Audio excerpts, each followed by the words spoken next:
Kiambaa, just north of Nairobi, looks like any of 100 other traditional Kenyan villages. But if some locals here are to be believed, it may hold the key to an ancient religious secret. Because behind the shop fronts is the home of one of Africa's smallest and most mysterious religious sects, the Gospel of God Church.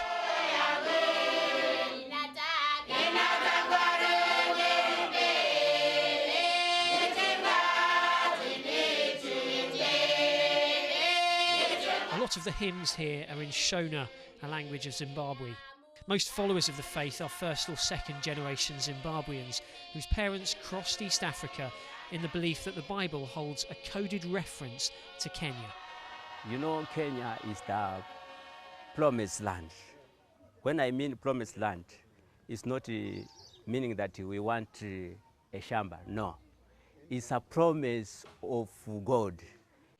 The Gospel of God's founder, a Zimbabwean called John Shoniwa, is believed by followers to have been a reincarnation of John the Baptist.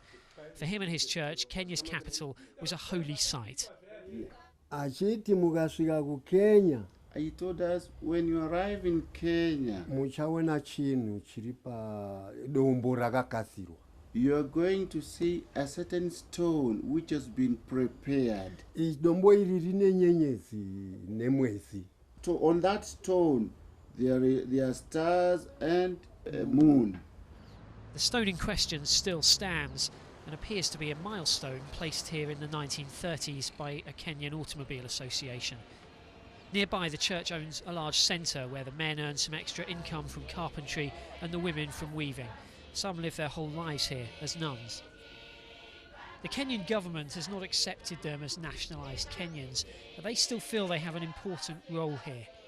Their religious observance is driven by the conviction that here in Nairobi they're watching over the final resting place of the Ark of the Covenant.